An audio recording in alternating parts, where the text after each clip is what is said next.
உழவர் உறவுகள் அனைவருக்கும் முதற்கண் வணக்கம். இன்னைக்கு நாம் இந்த காணொலியில் எதை பார்க்க போறோம்னா, இந்த மேகதாது அணை கட்டுவதற்கு தனியாக ஒரு ஆணையம் அமைக்க வேண்டுமா வேண்டாமா அப்படிங்கறத பிரச்சனை. இதுதான் 2 நாளா ஒரே பிரச்சனை. சட்டசபையில் தீவிரமா விவாதிச்சாச்சு. மேகதாது அணை கட்டுவதற்காக ஒரு தனி தீர்மானத்தை முதல்வர் முன்மொழிகிறார். முன்மொழியும் போது சட்டசபையில எதிர்கட்சி தலைவர் ஐயா உதயநிதி ஸ்டாலின் அவர்கள் என்ன பண்றாரு, இந்த அணை கட்டுவதா வேண்டாமான்னு தீர்மானிக்கிறதுக்கு தனியாக ஒரு ஆணையத்தை அமைக்கணும் அப்படின்னு வர்றாரு. ஏன்னா இது 2 நதிநீர் தாவா டிஸ்பியூட்டு, அப்ப 2 பேருக்கு ஒரு ஆணையம் அமைச்சுதான் தீர்மானிக்கணும் ஒரு நிலைப்பாட்டுக்கு வர்றாரு. உடனே மாறும்போது தமிழ்நாடு முதல்வர் அவர்கள் என்ன பண்றாங்க, ஐயா அதை சேர்த்துக்குன்னு சபாநாயகர் சொல்றாரு. சபாநாயகர் சேர்த்தாது தீர்மானம் நிறைவேறியாச்சு. இந்த தீர்மானத்தை நிறைவேற்றும் போது இந்த மாதிரியான ஒரு முன்மொழிவு அவங்க கொடுக்குறாங்கன்னா அதை சட்டசபையில விவாதத்துக்கு விட்டுருக்கணுமா வேண்டாமா? எல்லா கட்சியில கருத்தை கேட்டிருக்கணுமா வேண்டாமா? சட்ட நிபுணர்ல கருத்தை கேட்டிருக்கணுமா வேண்டாமா? விவசாய சங்கத்துல கருத்தை கேட்டுக்கணுமா வேண்டாமா? ஏன் விவசாய சங்கத்துல கருத்தை கேட்கணும்னு சொல்றோம்னா, ஏற்கனவே காவிரித்துக்கு ஆணையம் அமைக்கணும்னு சொல்லி வழக்கு போட்டது விவசாயிகள். அந்த வழக்குல தமிழ் அரசாங்கம் போய் இணைஞ்சது. அதை தாண்டி மீது எந்த வழக்கையுமே தமிழ் அரசாங்கம் இதுவரைக்கும் எந்த கட்சி ஆட்சிக்கு வந்தாலும் சுப்ரீம் கோர்ட்ல நடத்தவே இல்லை. இவங்க தோல்வி மேல தோல்வி வாங்கியிருக்காங்க. நீங்க இதெல்லாம் பாருங்க. இப்ப நான் சொல்றதை மட்டும் தயவு செஞ்சு யோசிச்சு பாருங்க. கர்நாடகாவில் உட்கார்ந்துட்டு டி.கே. சிவகுமார் நான் அணையை கட்டுவேன் ஒத்த கல்ல நிக்கிறார். நான் கட்டிய தீர்வேங்கிறார். எங்களை யாரும் தடுக்க முடியாதுங்கிறார். என்ன காரணத்தினால அவரு துணை முதல்வா இருக்கும்போது சொன்னாருன்னா, அவங்களோட கூட்டணி கட்சி தான் காங்கிரஸ் கட்சியோட திமுக அன்னைக்கு ஆண்டுகிட்டு இருந்துச்சு. ஆட்சி மாற்றம் ஏற்பட்டு போச்சு. ஆட்சி மாற்றம் ஏற்படுறதுக்கு முன்னாடியே சட்டசபை தேர்தல் பிரச்சாரத்தில் டி.கே. சிவகுமார் தமிழ்நாட்டில் ஐயா ஸ்டாலினோட வந்து பிரச்சாரம் பண்றாரு. ஆட்சி மாற்றதுக்கு அப்புறம் காங்கிரஸ் தயவுல இன்னைக்கு தாவேக ஆட்சியை ஓடுது.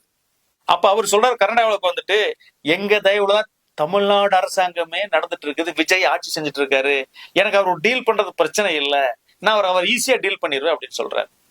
சரி, இப்ப தீர்மானம் நிறைவேற்றினதுக்கு அப்புறம் உண்மையில கர்நாடகாவுக்கு எதிராக இருந்தா கர்நாடகா என்ன பண்ணிருக்கணும்? எதிர்ப்பு தெரிவிச்சிருக்கும்ல.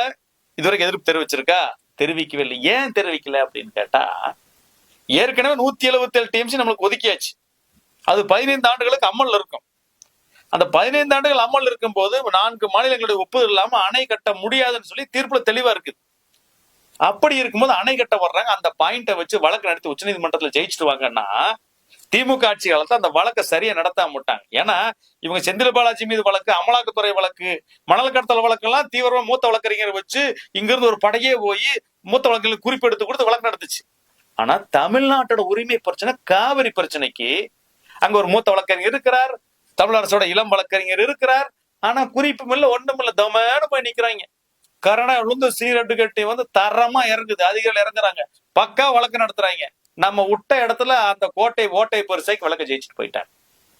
இதுல என்ன நடக்குதுன்னு பாக்கணும். அந்த உச்ச நீதிமன்ற வழக்கறிஞர் நியமனத்துல இப்ப இவங்க சொல்றாங்க தமிழ் அரசாங்கம், நாங்க ஐயா வில்சன் கிட்ட, வில்சன் யாரு? திமுகவோட ராஜ்யசபா எம்பி. அப்ப திமுகவுடைய தலைவர், அதாவது எதிர்கட்சி தலைவர் உதயநிதி ஸ்டாலின் சொன்ன கருத்தை மறுத்து வில்சன் ஒப்புதல் கொடுப்பாரா? அறிவுரை கொடுப்பாரா? ஆமாங்க, அவர் சொன்னது சரிங்கன்றார். அபிஷேக் மனு சிங்வி யார்? இவரு காங்கிரஸ் கட்சியோட மூத்த தலைவர், மூத்த வழக்கறிஞர் உச்ச நீதிமன்றத்துல. இவர்கிட்ட கருத்து கேட்கிறாங்க. கர்நாடகாவில் இருக்கிறது யாரு? காங்கிரஸ் கட்சி. அங்க இருக்கிற அபிஷேக் சிங் மனுவி யாரு? காங்கிரஸ் மூத்த தலைவர். அப்ப அவங்க கிட்ட தமிழ் அரசாங்கம் ஒரு கருத்துரை கேட்குது அப்படின்னா அவர் யாருக்கு சாதகமா கருத்து சொல்லுவாரு? யோசிச்சு பாருங்க. கர்நாடகாவுக்கு சாதகமா தான் சொல்லுவார், டி.கே. சிவகுமாருக்கு சாதகமா சொல்லுவார். ஆண்டாண்டு காலமாக இங்க திமுகவும் சரி அதிமுகவும் சரி அங்க ஒரு மூத்த வழக்கறிஞர்களை நியமனம் செய்வதில் சுணக்கம். அது திமுக வந்ததுக்கு அப்புறம் கடுமையான சுணக்கம். காங்கிரஸ் சீனியர் அட்வொகேட்ஸ் தான் கூட என்கேஜ் பண்றாங்க. அவங்க யாருக்குல திமுக செய்யற வேலையெல்லாம் அப்படியே அந்த மூத்த வழக்கறிஞர் போய் டைவர்ட் பண்ணி அவங்களுக்கு சாதகமா கொண்டு போயிடுறாங்க. டி.கே. சிவகுமார் பேசுறாரு, பிரச்சனை முடிஞ்சது. முக்கியமா எந்த பாயிண்ட் எடுத்து வைக்கணுமோ அந்த காங்கிரஸ் கட்சி சேர்ந்த மூத்த வழக்கறிஞர் தமிழ்நாடுக்காக வாதாடுறவங்க அந்த செய்யறதே கிடையாது. ஆக இப்படித்தான் ஒவ்வொரு முறையும் திமுக தோற்றுக்கொண்டே இருக்கிறது. தெரிஞ்சும் அவர்கள் இதை தான் செஞ்சுட்டு இருக்கிறாங்க. காங்கிரஸுக்கு சாதகமான மூத்த வழக்கறிஞர்களையும் இவங்க வச்சுதான் வழக்க தோத்தாங்க. இன்னைக்கும் தாவேகம் அவர்கள்ட்ட தான் ஆலோசனை கேட்குது. யோசிச்சு பாருங்க. கர்நாடகா ஜெயிச்சுட்டே இருக்குது. காரணம் என்னன்னா, நம்மளோட இயலாமை. ஆதாரம் இருந்தும், சட்டம் நமக்கு சாதகமா இருந்தும், தீர்ப்பு நமக்கு சாதகம், ஏன் நம்ம தோக்குறோம் அப்படின்னா வழக்கு சரியாக நடத்தாம. திமுகவிலையும் தொடங்க தாவேகம் நடக்குது. சரி, திமுக தான் தீய சக்தி, தமிழ்நாட்டை ஏமாத்திருச்சுங்க ஐயா முதல்வர் அவர்களே. நீங்க தூய சக்தி நாங்க நம்பணுமே வாக்களிச்சோமே. அவை சொல்றது எந்த ஒரு சிந்தனையுமே இல்லாம மறாய்வெல்லாம் நீங்க அப்படியே ஏத்துக்கிறதா? தீர்மானத்தை நிறைவேற்றினதுக்கு அப்புறம் உங்க தீர்மானத்துல தப்பு பிழைன்னு சொல்லக்கூடாது அப்படிங்கறக்காக நீங்க உடனே மூத்தவங்க கருத்து கேட்டேன்னு சொல்றதா?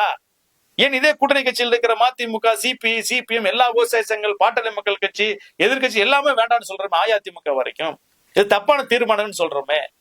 இப்ப இது எப்படி இதை நீங்க நிறைவேற்றுறீங்க? இதை வலியுறுத்தி பேசுறீங்க. ஆக கர்நாடகா அன்றைக்கு திமுகவை வச்சு தமிழக காவிரி உரிமையை பறித்தது, இன்னைக்கு தாவக வச்சு பறித்து கொண்டிருக்கிறது. திமுகவும் தாவகம் சேர்ந்து கொண்டு இன்னைக்கு தமிழ்நாட்டு விவசாயிகளை இன்னைக்கு ஒரு திசை திருப்பி கொண்டிருக்கிறார்கள். இது கர்நாடகாவுக்கு சாதகமாக சென்று கொண்டிருக்கிறது என்பதுதான் உண்மையாக இருக்கிறது. வருங்காலம் இதற்கான பதில் சொல்லும் மிக தெளிவா பார்த்துக்கு. இன்னைக்கு நான் சொல்றேன், இவன் அன்னைக்கு திமுகவும் திட்டுனா இப்ப தாவக திட்டுனா திட்டுறதை விளங்குறீங்க. ஆனா எங்களோட வேலை உண்மை எடுத்து சொல்லுவது, உண்மை எடுத்து சொல்லி ஆகணும். எல்லாரும் ஒரே குரல ஒத்த குரல திமுக தாவக தவிர எல்லாரும் சொல்றோம் இது தேவையில்லாத வேலைன்னு. ஏங்க 177 டிஎம்சி வந்தாச்சு. அன்னைக்கு பாசனத்துக்குன்னு முடிவு பண்ணாங்களாம். இன்னைக்கு கர்நாடகா குடிநீருக்குன்னு கேட்கலாம், புது கிரவுண்ட் எடுக்கிறாங்களா, புது பாயிண்ட் எடுக்கிறாங்களா? அப்போ அது புது தீர்ப்பாயம் தேவையா? என்ன அது? ஏற்கனவே காவிரி தீர்ப்புல பெங்களூருக்கு குடிநீர் தேவைக்கு 6 டிஎம்சி ஒதுக்கியாச்சு. அந்த 6 டிஎம்சி எடுக்கிறது நமக்கு அதிகாரம் இருக்குது, அனுமதி இருக்குது. அவன் 6 டிஎம்சிக்கு அணை கட்டினா பிரச்சனை இல்லை. ஆனா அவன் கட்டுறது 67 டிஎம்சிக்கு. அதுதான் அங்க பிரச்சனை. தெளிவா புரிஞ்சுக்கிடுங்க. 6 டிஎம்சி கட்டுறா நம்ம எதிர்ப்பை தெரிவிச்சாலும் காவிரி ஆணையம், உச்ச நீதிமன்றம், மத்திய அரசு எல்லாம் அனுமதி கொடுத்து ஆகணும். ஆனா அவன் கட்டுறது 67 டிஎம்சிக்கு. அப்ப 67 டிஎம்சிக்கு அவன் கட்டும் போது நமக்கு என்ன கிடைக்கும்னு யோசிச்சு பாரு. அதாவது காவிரியில கட்டப்பட்டிருக்கிற அணைகள், அந்த 4 அணைகளுக்கு கீழே மற்ற பகுதியில பெஞ்சு வரக்கூடிய அந்த மழை நீர், உபரி நீர் அவன் உரிமை நீர்னு சொல்றான்.